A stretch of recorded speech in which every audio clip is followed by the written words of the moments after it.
Halo, selamat datang kembali di Suara Nusantara, tempat di mana suara-suara muda Indonesia menyatu dalam satu semangat, yaitu untuk mencintai tanah air lewat pikiran, karya, dan suara.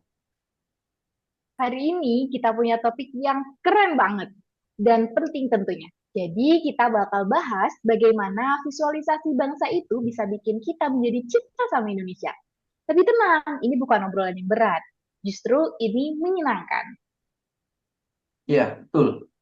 Karena bangsa itu bukan cuma tentang sejarah dan politik, tapi itu juga tentang bagaimana kita melihat dan membayangkan apa itu Indonesia yang sebenarnya.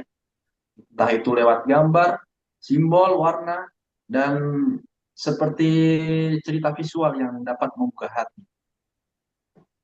Jadi siap-siap ya, karena obrolan kali ini bisa bikin kamu melihat Indonesia dari cara yang berbeda dan mungkin bikin kamu makin bangga jadi bagian dari negeri ini.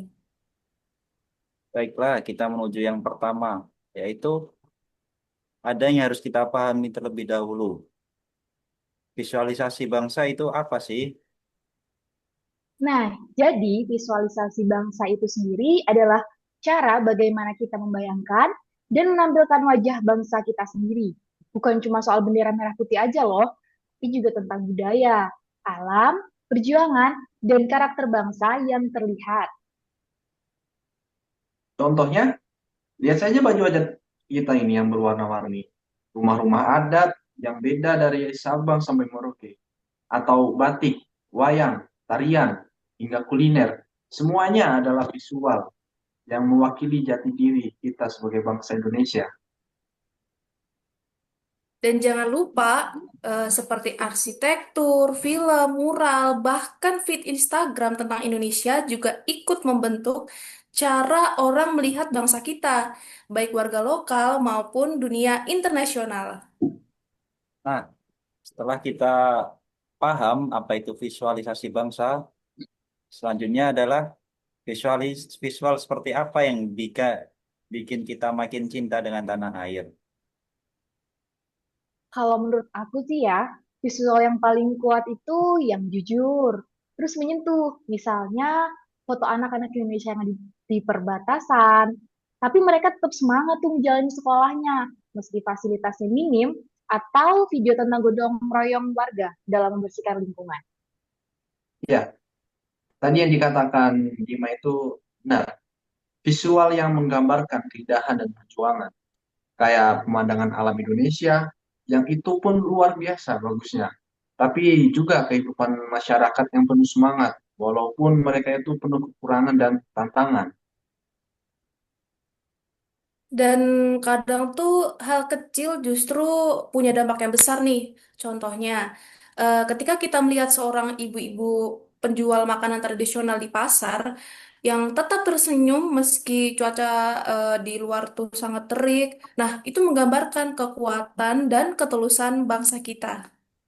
Yang penting adalah visual itu harus bicara tanpa kata-kata. Bikin kita merasa seperti aku bagian dari ini, bagian dari itu, atau aku bangga jadi orang Indonesia. Tapi ya, sekarang ini tantangannya banyak loh. Di era digital, kita dibanjiri visual setiap hari.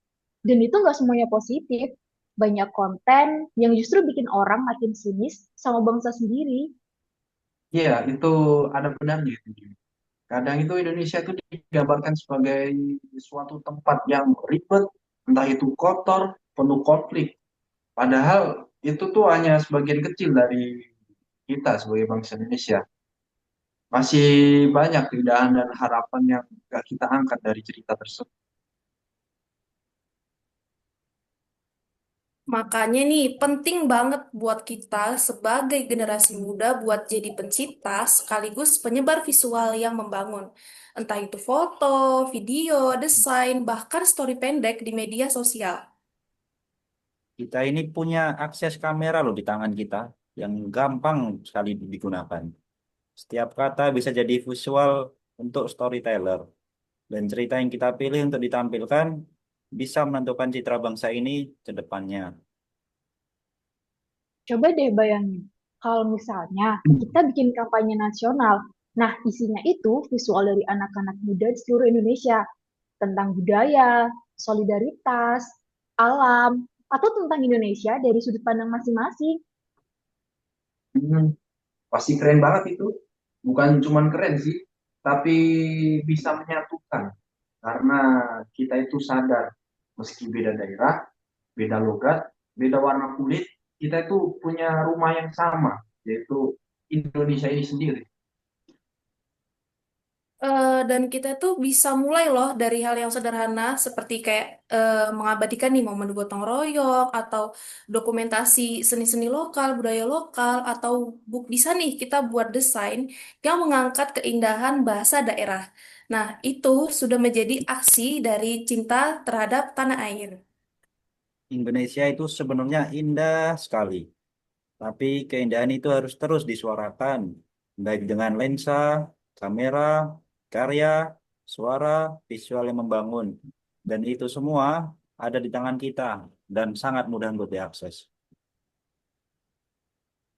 Nah, mulai hari ini, yuk kita ikut kampanye visualisasi bangsa, angkat potret-potret positif tentang Indonesia. Biar orang lain tahu, dan kita sendiri nggak lupa, kita tinggal di negeri yang luar biasa ini. Hmm. Perlu diingat lagi ya, cinta tanah air itu bukan cuma soal hafal lagu wajib nasional, tapi soal bagaimana kita menunjukkan wajah Indonesia yang kita banggakan selalu ke dunia dan diri kita sendiri. Karena Indonesia butuh lebih dari sekedar pujian. Indonesia butuh kita yang peduli, yang memilih untuk menampilkan sisi terbaik dari bangsa ini. Baiklah, sekarang sudah di ujung podcast sore hari ini.